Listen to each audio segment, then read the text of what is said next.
What's going on, guys? Welcome back to the Brushback Baseball Podcast. This is episode number 7, and my man David has some nice info about podcasts and episode number 7. Yeah, we talked about this from episode 1 because I had read this, that most people give up by episode 7. So that's kind of your average. You have the guys like Joe Rogan and a couple of the other guys who obviously have thousands, but people only give up probably after 1 or 2. So the fact that we actually made it and still have stuff to talk about is kind of cool. We can at least say we passed where everybody else gives up. Yeah, Or so we're at it right now. We got to do one more. We're at least average. It. Yeah, we'll get above there. We'll get above the Mendoza line of baseball. Yeah, that's a good point. Baseball podcast. Yeah, and what's funny is people have asked me, like, how long do you guys game plan when you talk about what you're gonna do? And do you have like a 2-hour session? You guys like meet a couple times a week? And honestly, it hasn't been more than 15 minutes, and we're probably talking about other stuff too. Yeah, David shows up here at my house. And by the way, I haven't even mentioned this before, but I hope all of you guys enjoyed just the home decor. So you guys can thank my wife for that. It's very Iowa. Yeah, it's Midwestern, and yeah. So hope you guys enjoyed that. But maybe we can get a background and we can get a logo soon, something like that. Hopefully. But no, yeah, he shows up here just a few minutes before. We just like talk like, oh yeah, here's some of the points that we, of what's going on, and maybe we can hit this. We'll talk Mason Saunders, but quite literally, it's like Mason Saunders. We'll do that. So there's not a lot, and then it's cool too. Within the last week, anybody who's seen on Instagram, we passed 1,000 followers on Instagram, which is a whole other level of cool. Obviously we don't have that many fans, but there's actually real engagement and people reaching out and saying hi, trying products. And I don't know if you saw that with yesterday's post too, just people like, hey, cool, congrats, da da da da da. Yeah. No, thank you for everyone who's following on Instagram, and maybe we can get the same love on YouTube too. Yeah, and well, we've gone from 0, obviously. I think we started 4 weeks ago with YouTube. So 18 subscribers, that's nothing to, sniff at. I don't have 18 fathers and mothers. So there's somebody out there. There's a few other people other than family, so that's good. Right. And also, I think I've mentioned it a couple times, but, England we obviously have Montana. Where in Texas? Cedar Park. Cedar Park, Texas. I think. And then like Illinois. Peoria, Illinois. Yeah, and then your grandma in Utah. My grandma in Utah. We're getting to be worldwide. And today seems like a big celebrating day. I think I'll get this out of the way too.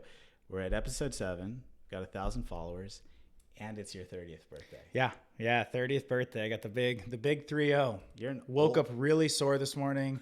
Couldn't get out of bed, so I can't imagine how you must feel. No, I'm an old man. I'm hitting 40 the end of this year. It goes by way faster. I think too, when you have kids, you're just living through them, and the years just zoom. I think I felt like I've been 30 for I don't know how long, because I had my first kid when I was 20 or 21.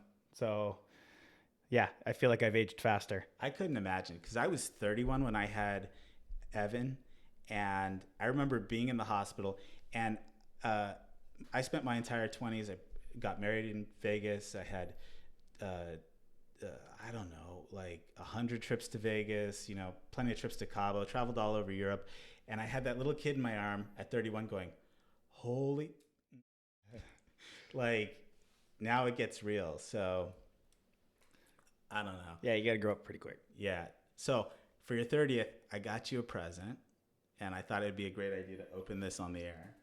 He snuck this in here. There's always a good. Oh, you guys have to see this. It says "old man." First of all, so I got a little pull away, make it easy for you. I thought since you're on the wrong side of 30, you should be on the wrong side of sports. Oh no. USC. Oh my gosh.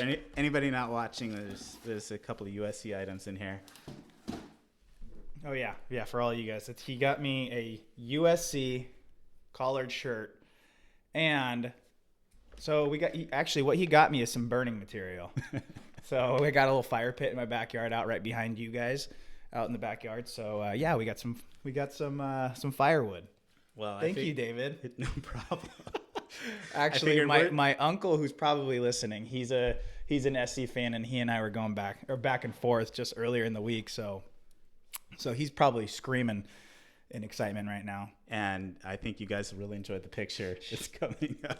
He just snuck a picture, so great. So that's going on to Instagram later. Great.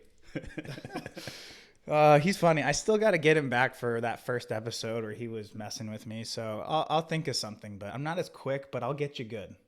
I figure, like, if you get them all in like one shot, I kind of like the smaller little jokes. But I figure you're going to Dick's, all the time anyways, so might as well just return it. So, I don't know. I kind of like the burning thing, I just... Well, you're going to barbecue tonight, probably. Yeah. So what do we have?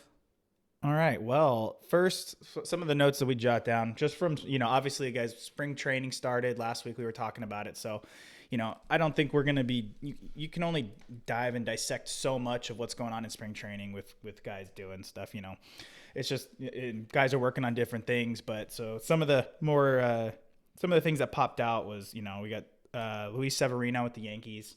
That's terrible. Out yesterday, they announced that he has to have Tommy John surgery, so he'll be out the full season. And it also impacts the first couple months of 2021 too. As a pitcher, yeah, you're 12 to 14 months out. Well, it's just so, we talk about the Yankees, and obviously with Garrett getting there, and they were talking about how big of a strength that pitching staff was going to be. I mean, it's pretty nasty. It's still good, but he was kind of a key piece in that too. Yeah, well, the Yankees have what the Dodgers have too, which is this incredible depth organizationally that, they didn't trade away J-Hap, so they still have him. He's not going to fill in what Luis did, but it's important to have that depth. And they also have, then all they really have to do is get to July and get the best option that they can on the pitching market if they feel they need it. True. And you have, was it Domingo... what's his name? What's his last name? German? Yeah. He's coming back from serving his suspension in June, so right. He will be back into the rotation as well. It was a drug suspension. Domestic violence. Okay. So then he won't be out for the playoffs. There's right. a whole separate weird thing that you can do a drug to enhance your performance and you're banned from the playoffs, but you beat your wife or girlfriend and you're not. I always thought that was wrong. Yeah. So, yeah, but he's coming back. And then who else is somebody's hurt right now? The other lefty, Paxton. Yeah, isn't he? His isn't as critical. I can't remember what the injury is, but the Yankees staff they're gonna start the season short staffed. Right, and then you're gonna have your hitters. I mean, Stanton's good for 30 games off at some point because he's got to be healthy this year. Yeah, well, he's had 2 really tough years. And then, you're just going to have injuries. Every team has injuries, For the Dodgers, Jock Peterson's out for probably, they haven't said it yet, but a month with side abdominal kind of stuff. And he's got so much torque on his swing that you just got to give it the time to rest. I was talking to somebody yesterday.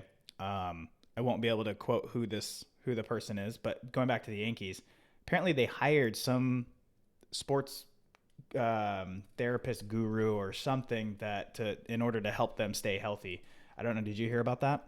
No, I read about the Dodgers and Driveline, but I didn't. Is that where Bauer? That's where Bauer trained right? at Driveline, I believe.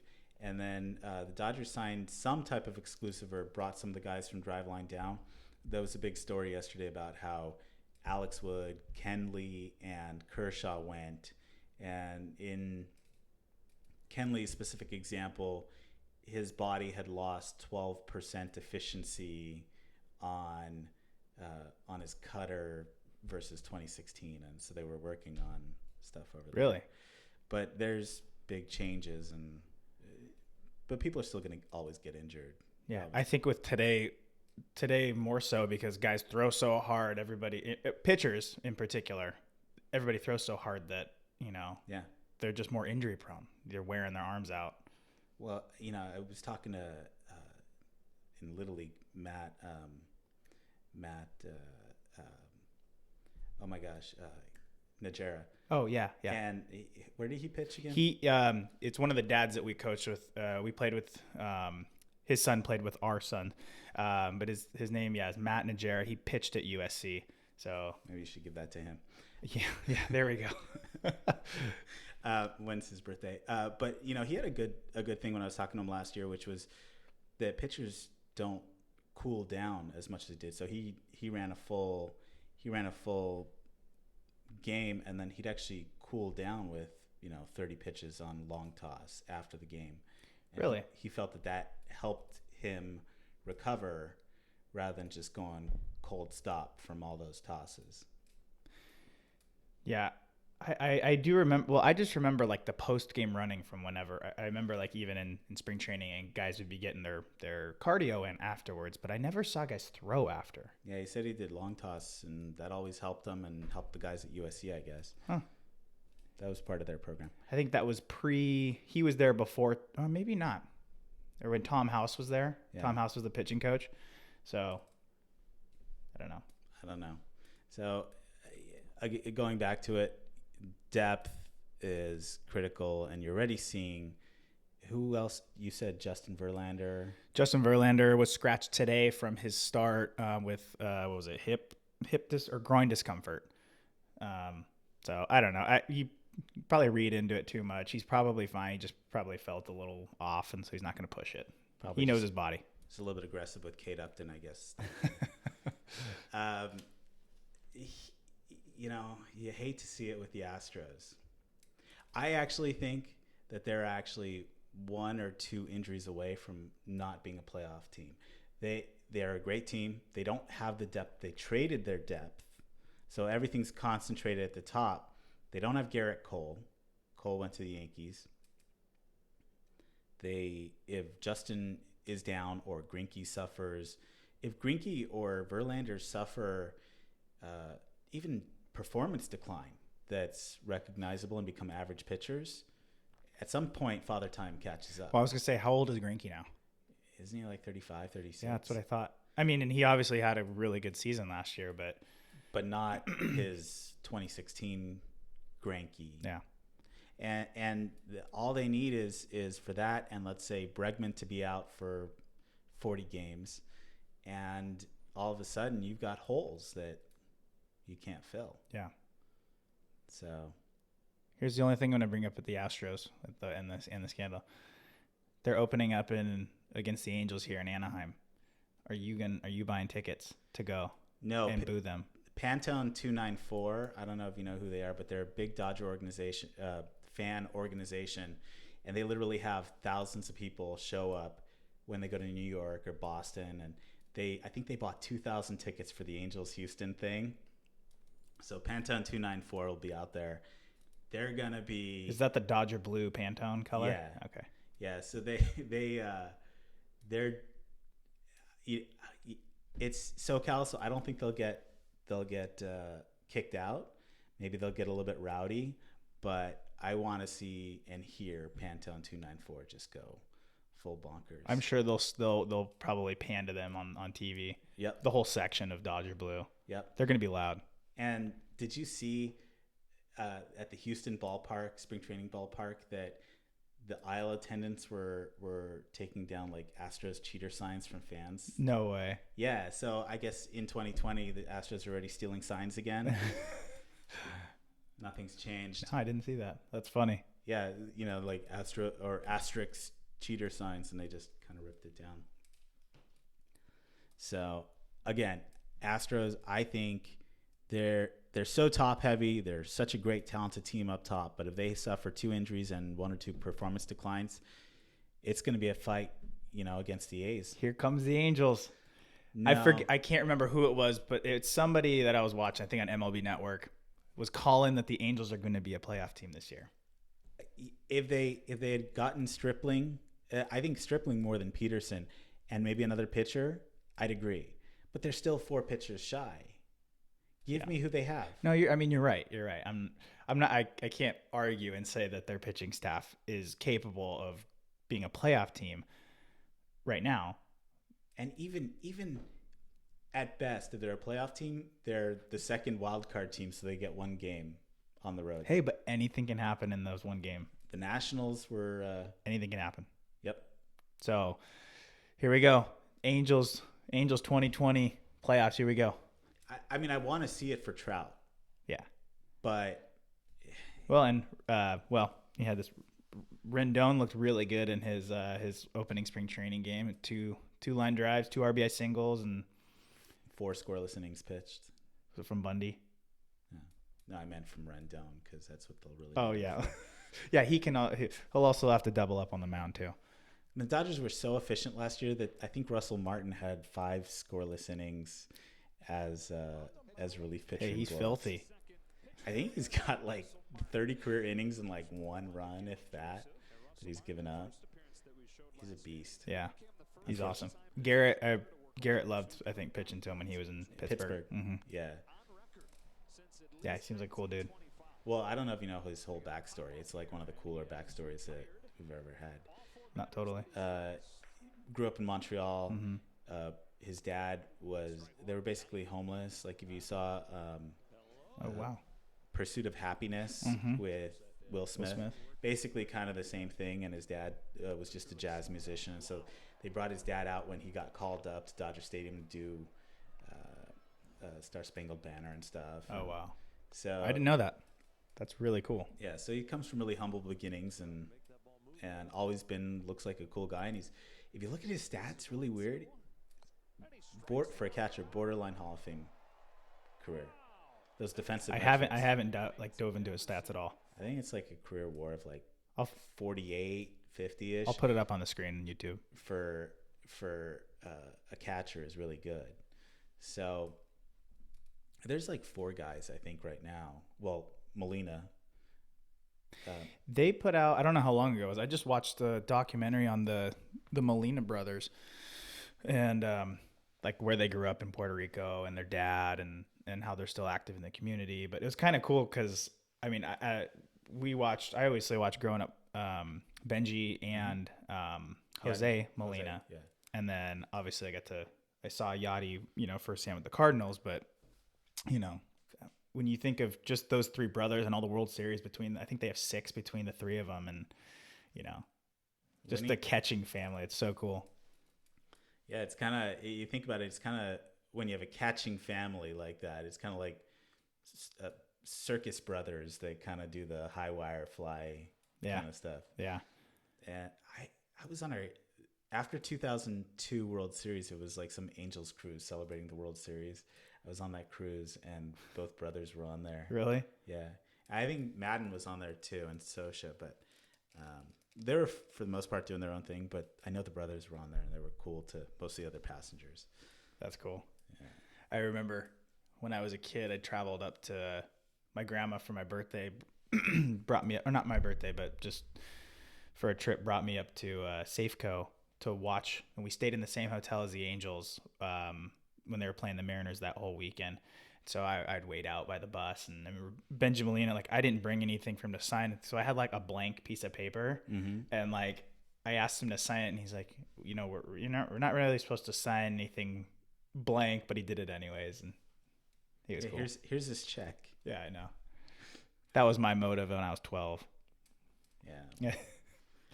So, why don't we move to one of the more comical news stories that's come up just a couple days ago with Mason Saunders. I don't know if I'm sure a lot of you guys have heard. That guy is a stud lefty pitcher, man. Yeah, this new prospect, his name's Mason Saunders for the Diamondbacks. Just signed an $85 million contract. Yeah, and he's never pitched before. That's awesome. For anybody that's following that, apparently Madison Bumgarner, who has a contract that says you can't do stuff that'll injure your arm, decides that he doesn't like that and goes and does bull riding under the name Mason Saunders. Well, I don't know if it's bull riding, but it's doesn't he goes and does lasso. ropes the horses or something like that.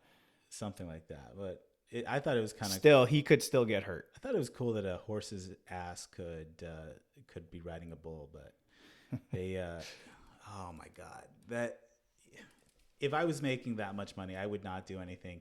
You could saran wrap me, put me in bubble wrap or whatnot, and just store me away because I would take the money and just perform all day. I'd be the most boring baseball player Well, ever. I think it was his wife that said, like, what? That's just who he is. It's part of who he is. It's something he's been doing his whole life. And it sounds like he's been doing it for at least a few years. Yeah. Did you hear? There's this famous Vin Scully story that he absolutely loved anytime Madison Bumgarner was pitching, which is that when he was a little kid, he dated this girl in his hometown, this small podunk. I think he's from North Carolina. Yeah. And one of his first dates was this girl, and her name was Oh, I think I heard this. But go on. Madison Bumgarner. Wait, what? Exactly. There was the second Madison Bumgarner, and he dated her in. No way. Yeah. That's real. Famous Vin Scully story about Madison Bumgarner. I thought you were joking. No.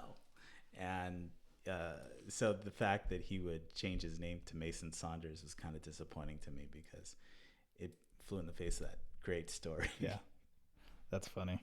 What story did you hear? Well, no, I don't remember. I just remember I thought I heard something. I've heard some story about Madison when he was like in high school, involving I don't know. It was something with like a pig or something, some sort of animal. From the part of North Carolina, hopefully we don't lose any North Carolina listeners. As far as we don't have, I got a lot of friends in North Carolina, so but I do actually. But some off the wall thing with involving a pig wouldn't surprise me. Yeah. But as far, he's a talented guy. He's kind of wacky, but on the field, he's the biggest asshole. Well, like, I get, your competitive juices get going and you're, it's usually when he gives up a home run or something, or somebody pimps something, they don't want to be disrespected. But the thing he did with Muncy last year just made him look like a fucking idiot.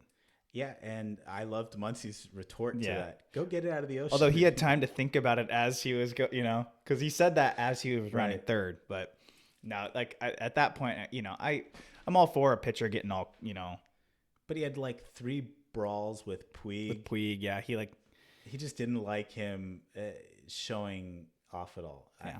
I can't wait to see if he faces Bregman, on the field, seeing what he would do. I don't know if they have an interleague series.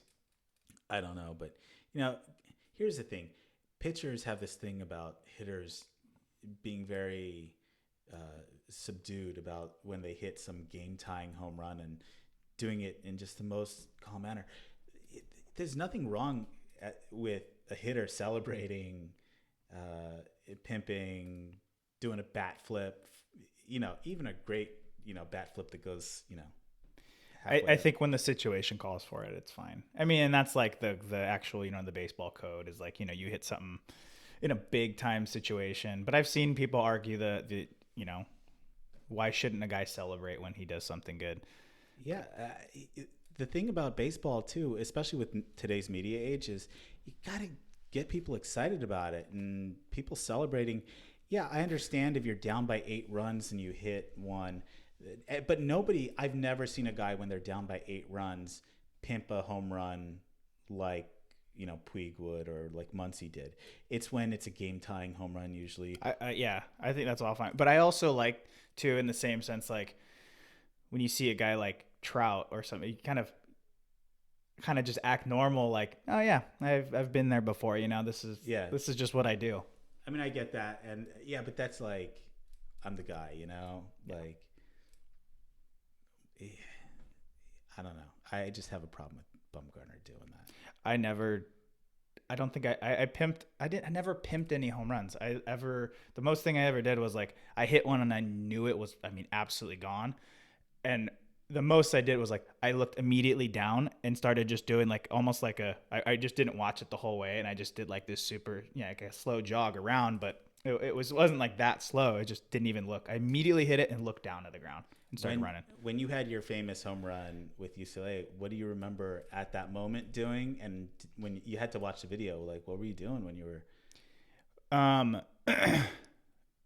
ran. Like, I ran right out of the box. Just I hit it and I knew it was gone. I got all of it, and but I still just ran. Like in college, it was like you're running no matter what. Plus the situation, like even if it didn't get out or something, I should have been on second. And then, with how that game was crazy. So, But you knew it was gone. yeah. So. And I mean, as soon as I saw it go and I was like rounding first, I mean, I just did like I let it go. Yeah. Yeah. I think I'll try and find the video because I think my mom has it somewhere, but the ESPN clip, like I'm like, fuck yeah, like big old fist pump. But I'll try and find it. Hopefully I can put up for this video. I think there's a video on YouTube that when we were looking at it one time, and it was, if it wasn't your mom recording it, and it wasn't for ESPN, but if it wasn't your mom recording it, it was somebody right next to your mom, or your family section, because the amount of screaming that was like, yeah, Tyler, it was just all Tyler kind of whatever. I was a popular guy. Come on. Maybe I'm just kidding. Yeah, but I'll try and find that one because it was a good angle. Yeah. But yeah, I didn't. You didn't pimp it, but you were excited when you did. I don't have a problem with that. Yeah. I think we need more fun in baseball. The commissioner says like, hey, let's bring back something else. Let's shorten the amount of time of game because that'll make it more interesting. Fans are like, how about we're able to watch the games every year and not be blacked out? That would make it more exciting. Yep. And then Manfred's like, well, how about a 3-pitcher or 3-hitter limit on pitchers? And so baseball just has to get back to doing what's fun. Celebrating is part of what's fun. Yeah. Just have fun with it. Yeah. You're going to have you're going to have pitchers who aren't going to like it just because that's the way it's been. So I think that'll be tough to have pitchers just accept that, We're going to have a pitcher on and have to ask him what he thinks about that. Yeah. Because all I'm getting is a biased hitter's interpretation of what the rules are. That was just how I grew up with playing baseball. Yeah. I'm not saying that, there's some things that are probably good to change. And, do I like watching somebody pimp a home run? Absolutely. From a fan's perspective, I absolutely love it. There is nothing... the best one I think is the Jose Bautista. Yeah, I was gonna say Joey Bats. Oh man, with that was playoffs too, right? Yep, against the Rangers. Yeah, that was awesome. I mean, the situation, like those types of things, like yes, that is the right time to do it. And was it insane? Absolutely. Yeah, that has to go down as one of the best. I think it was off of Sam Dyson. That I don't remember, but yeah. That ball was crushed. I was at the gym the entire time, and I wanted the Blue Jays because I think Russell Martin again was on that team. Oh yeah, I was a huge fan of his, and wasn't that the year David Price was on the team too? Yeah. Yep. I look back at it's funny looking back a few years and looking back at the 2010, I think it was 2010 or 2011 Tigers rotation with David Price, Scherzer. Oh, that's right. Scherzer. And Verlander and Anibal Sanchez. Oh, that's right. And then who was the guy on the Red Sox that Porcello? Oh my gosh. That was your top 5. I totally forgot that David Price was on the Tigers at one point. Yeah. Completely forgot. It was Porcello. Was that who he came up with? No, the Rays. No, he was with the Rays, right? Yeah. Okay. So it was Porcello, David Price, Verlander, Scherzer, and Sanchez. What a staff. That's ridiculous. And I don't think they made it to the CS in that year. I don't remember. But it's just funny watching baseball sometimes. Yeah. That's why for as much as the stats kind of side of it looks at things, it's still the guys on the field that end up doing it. They're still the intangibles. And they had Miguel Cabrera. Yeah. And he was in his prime then. Yeah. Because I remember when I was playing, that was Miggy was the best hitter in the game. Yeah. I remember the 2003 World Series and just seeing this with the Marlins. Yeah. I think it was 18 at the time. Yeah. And just destroying the ball. Just a pure hitter. Yeah. crazy to see him. It was like the first year he like didn't hit 300 a couple years ago. Mm-hmm. That was weird. Father time hits all of us, so yeah. Now that I'm 30, you'll learn that. You'll learn that very quickly. Yeah. So what else did we have besides Mason Saunders? You know, we had one of the things I wrote down was just, you know, just some things around spring training. Like we had Tim Tebow hit a home run yesterday, I believe. Is he still alive? That I just kind of forgot about him after. Here's the thing. Do you think I guess their GM, I don't know if it was last year or the year before, in an interview said, I believe that Tim Tebow will play in the big leagues. I disagree. Tim Tebow is a marketing tool for the Mets. I agree 100%, but do you think that will he play in the big leagues? Will he maybe to promote the marketing tool of he's just barely good enough to do that, but if he does that. Well, here's the thing for me. It's sad from my perspective is I played my whole life. I played almost 20 years or whatever it was. And Tim Tebow has more big league spring training home runs than I ever hit. He has more at bats than I've ever had. Yeah. And he stopped playing baseball for several years and only did it when he was I think he was 30 or 31 when he went back to play. Yeah. So maybe I should go back and play. You always could if you refined your thing. I mean, look, Justin Turner, had been released by the Mets and worked on his launch angle. Well, here's a thought. And maybe, hey, if we get enough people who can support me and my family during for me to go out and do this. What are you talking about? Minor leaguers got a huge. Oh yeah, we got I could for sure support the family. No, but I could throw a pretty good knuckleball. I know you've seen it at practice. Is that what you called that? I thought that was your fastball. Oh no. I got a pretty good knuckleball. I mean, your son throws faster than you, and he's 7. Ouch. That's more about your son. Which, by the way, I was really glad to see he didn't hit anybody. Yeah. In this first game, you haven't clocked him yet?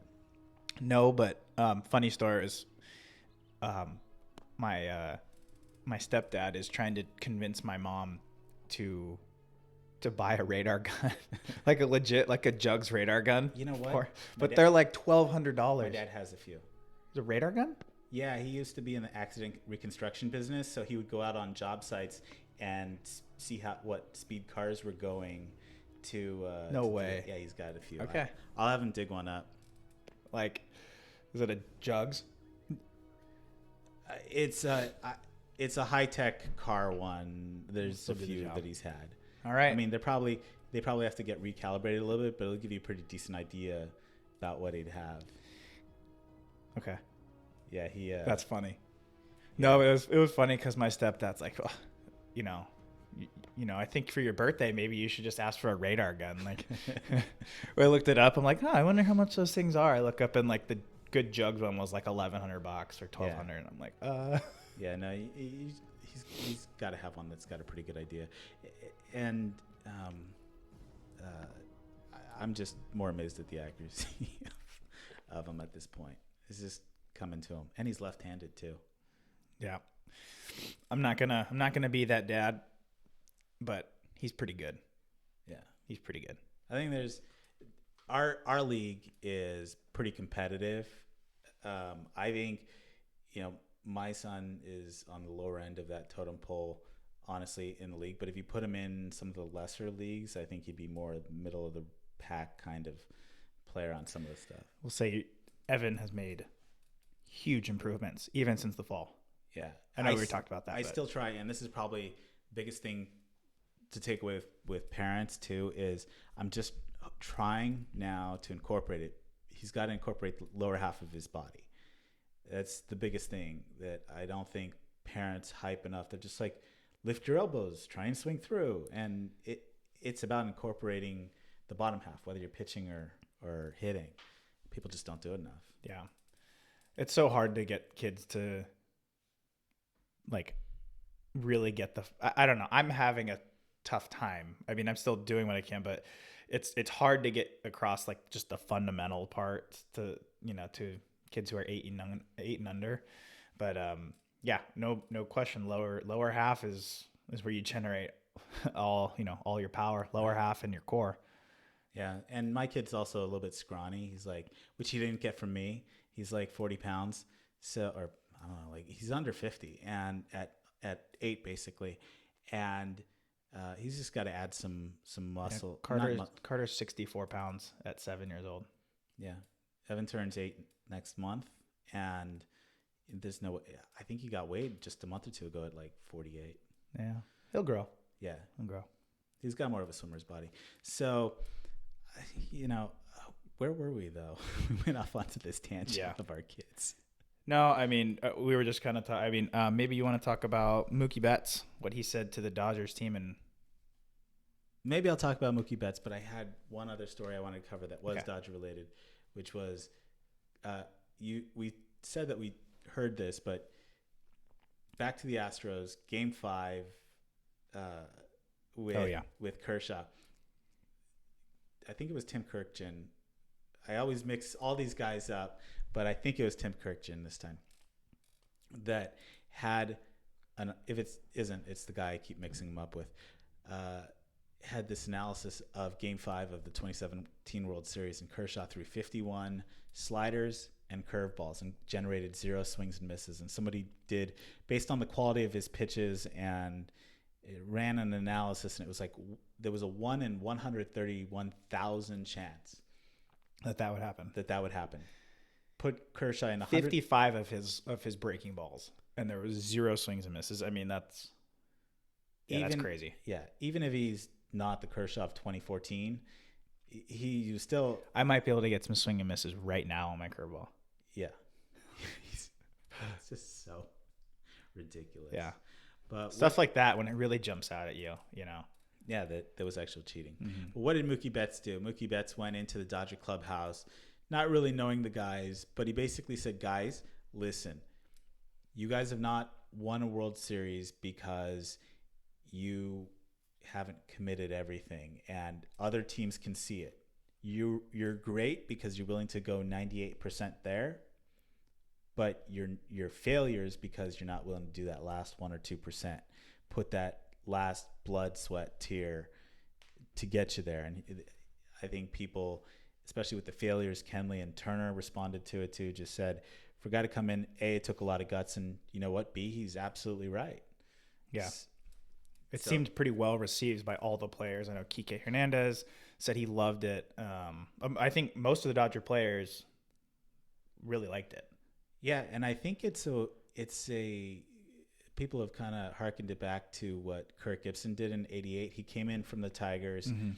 And there's this famous spring training story where Jesse Orosco was one of the big pranksters, and he put eye black in Kirk Gibson's hat, and Kirk Gibson just unloaded like a game or two, a few minutes before the first spring training game that Gibson was going to play in, and Tommy just let him go full bore because he's like, that's the reason you guys have gotten close and never won, because you're dealing with this crap. Yeah. So everybody put themselves on Gibson's back, and they ended up winning it. So hopefully Mookie does the same thing. And I think what he was bringing to, it's stuff that you assume everybody on the team is going to buy into, and, but, maybe not everybody is 100%, when he's saying, look, you need to take everything exactly the same. If it was Game 7 of the World Series, in Game 1, in Game 32, in mm-hmm. Game 63, got to keep that intensity. And it's not easy, obviously, and you get into the dog days and stuff like that. But I respect him for kind of having the balls to say that to a team that you don't know. And but he's one of those guys I think too is gonna. He was vocal about it, but he will also lead by example as well. Yeah, he's got the talent to show mm-hmm. it, and then. If he actually hey, look, hold, I think he said too, hold me accountable on the same things, Right. So I think it's awesome, but obviously the Dodgers are stacked as it is. But when you put in a guy like Mookie Betts with his talent and with just the leadership quality like that. I mean, should be fun to watch this year. Yeah, and hopefully for the next 11 years. He's going wherever the money is the Dodgers best. got money. Yep. Funny enough, though, there's already an interesting market right now for Mookie Betts next year. The Yankees are not going to get Mookie Betts. They have Stanton and they have Judge, and they're paying Garrett Cole. Mm-hmm. They're not going to sign Mookie Betts. The Angels are up against the cap with Rendon and what's his face. Even though Pujols is dropping off, they've got to get pitching at. They drop off after next season with him. I know, so it's only 1 year that they'd be over. Oh yeah. But they need to allocate a ton of money for pitching, which they just don't. So I can't see that happening. Mm-hmm. Boston maybe, but you don't get a lot of Chapman deals where he goes back after getting traded. It happens, but I just don't see it. I think the Rangers are probably the second biggest threat, and the biggest threat to the Dodgers, if they decide to go after Mookie, is going to be the Giants. They have the payroll space. They have the market. They love their superstar outfielders. They have some good young pitchers coming up. I like that they just re-signed Hunter Pence. I love that. He just seems like he seems like the perfect fit right there. He's so San Francisco. Yeah. He fits so well, more than Posey or Bumgarner ever did. Mm-hmm. Yeah, it's almost like you would think that San Francisco would be like the last place that a guy like Madison Bumgarner would be, And Posey too. Isn't Posey from North Carolina too? Well, he played at Florida State, but I don't know what state he's from. But I know he's he's a Georgia guy. Georgia. Something like that. Yeah, you're probably right. So, because I remember when he was rehabbing from the knee with the Posey rule, mm-hmm. they were recording over, I think, in Georgia. So, but no, that'd be interesting to see Mookie and. No one. Well, and actually, the Giants have. I like that they picked up Kevin Pillar this offseason. Yeah, I think I love him. I don't like that the Giants got Farhan Zaidi as their GM because he's doing exactly what he did with the Dodgers, with the Giants, and that doesn't bode well for the Dodgers. Down the road. I didn't even know who that was. Farhan Zaidi was the GM under Andrew Friedman, and he went up to be president of baseball operations for the Giants. Okay. And he came from Wall Street, went to the A's. Was probably one of the best respected A's guys under Billy Beane and Frost. Okay. And then went to the Dodgers, and he had this famous thing where he used the entire 40-man roster and would shift guys in and out, and the amount of transactions that would happen. There would be like 3 transactions one day, one transaction next, 4 after that. And he's guys just bouncing around. Yeah, I felt bad for guys too because, guys would literally get picked up because they had room on a 40-man roster for a week just to shift them off a week later. And he literally did that, 100 transactions within a season that were just the 39th, 40 guys. But it was his way of building depth. And there was this great thing where the players had a fantasy football league. And Farhan said, "Hey, can I be in the fantasy football league?" So he ended up winning like all 3 years because he was the GM, and that's his whole job. The players stood no chance. Oh, what a dick! I know. And they actually put in like a Farhan rule, like Kershaw instituted, like you can't, because he was doing the same thing. It was like transitioning guys week in, week out in football, and they had this Farhan rule, and he said, "Okay." And then he just found another loophole within the thing, and he ended up winning the 4th year or whatever it was. Jeez. So I don't like seeing him on the Giants because I know he's talented. He's going to have him good in a little bit. I mean, it's good for rivalry. Yeah. Love seeing. You'd like to see the Dodgers to go up against the Giants when they're good. Yeah, it's almost this season, almost the regular season feels very not fun because it's almost certain that the Dodgers going in are going to be up by 20 games by August, barring one team way overperforming their thing. They're going to be up by 20 games. And then you've got the dread the whole season of the playoffs and the division series. It's in a way less fun. I kind of like, you always want to, from a standings perspective, be one of the two teams that are at it. Have the other three teams fall back, and then you're battling it out. And then it's fun because we're up by 3, we're down by 2, we're up by 3, within a week. So yeah, I mean, I think most of the divisions kind of have their clear favorites. Well, you got in the NL, you got the Dodgers, you got who is it? Well, the Central will be Cincinnati. I think was a little bit stronger. The Cardinals and Cincinnati has definitely improved. So we'll see how they kind of jive. But they have pitching for sure. I think Pacoda had the Reds like a game or two ahead. Their distribution of win probability was a little bit better. But the Cubs aren't going to be there. The Pirates aren't going to be there. And then the Brewers. Brewers aren't gonna. They don't have the pitching. And I mean, they have Yelich, but they don't have that much more. Who in the NL East? I mean, NL East. Let's see. You got the Phillies, who need to win with all the stuff, all the moves that they made last season, and then they made some this year. Yeah. Who'd they get? Shortstop. Who was the shortstop? I don't know. I'm blanking. Everything was so Astros related. I didn't. Yeah, I know. So I mean, the Phillies and the Mets. Yeah. Because the Mets made some moves. I think the Mets can surprise. And then the Braves. So I guess it's between those three. Yeah, so it's not clear cut. That's not clear cut. Yankees and But I think if you had to pick a favorite, it would probably be the Braves.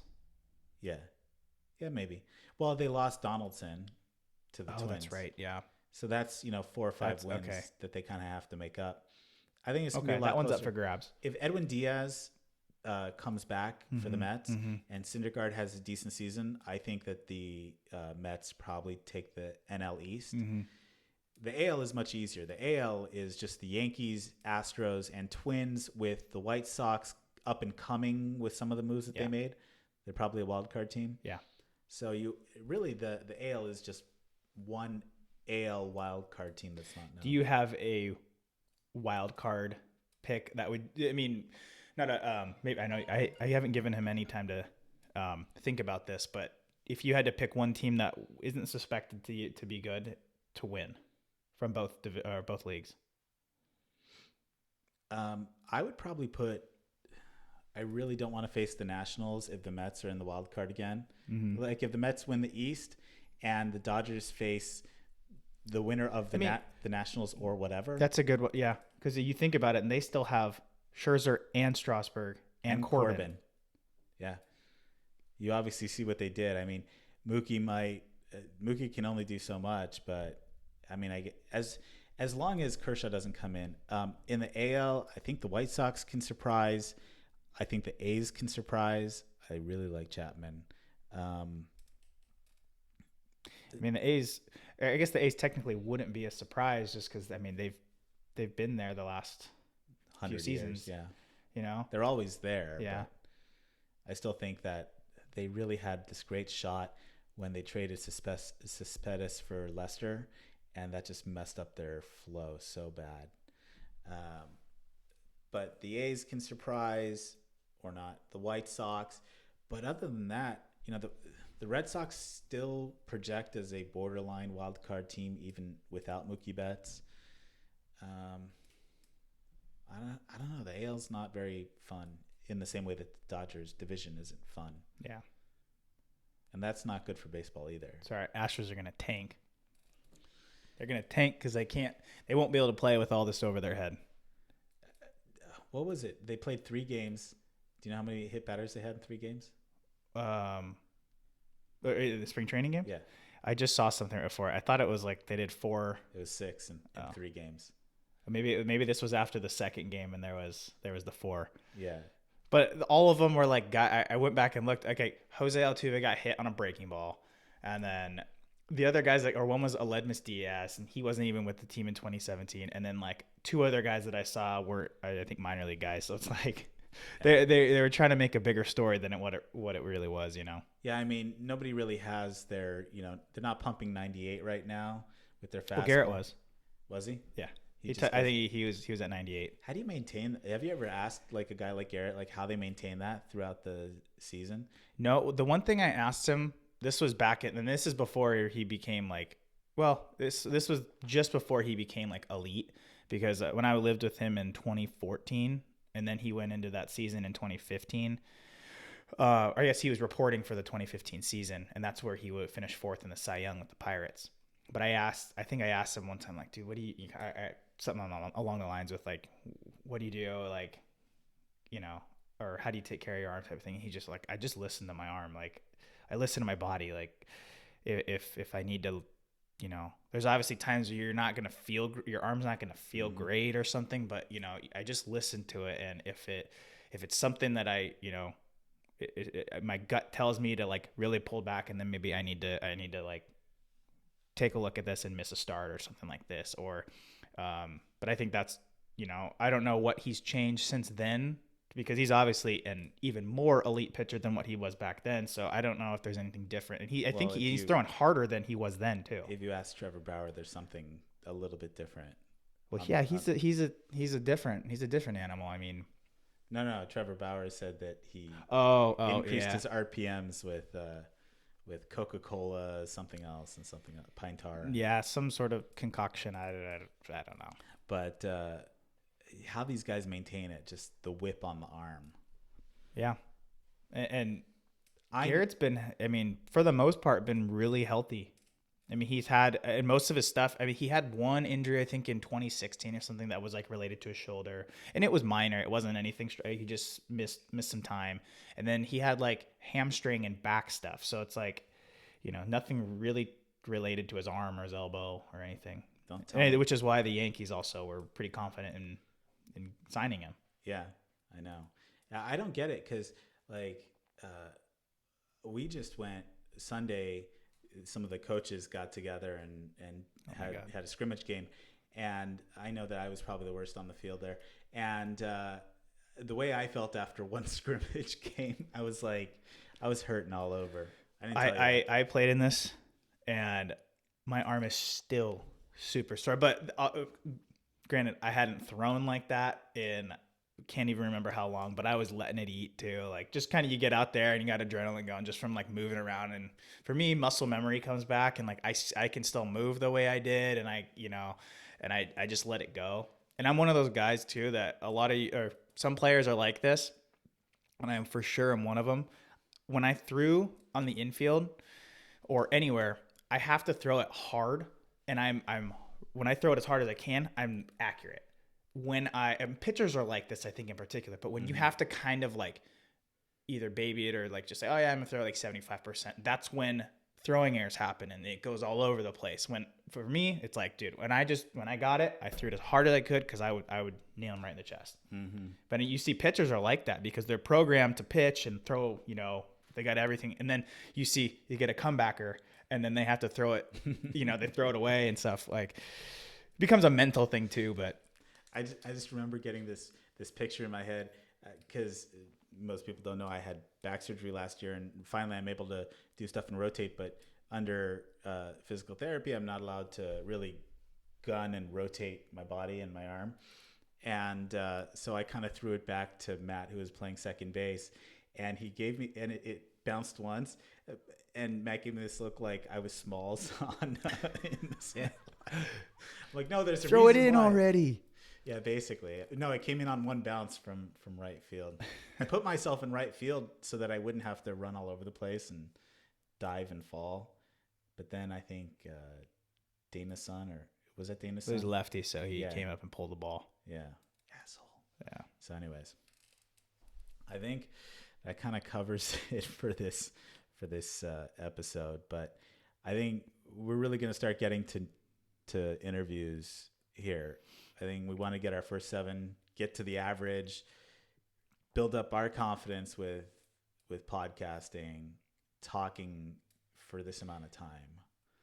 We'll give you guys this thing. One of the ones that we have lined up is a major league player for the Yankees, and that will be coming in the end of March, right before, or I guess the opening day will have started. So, and don't lead people on. This one's not going to be Garrett Cole.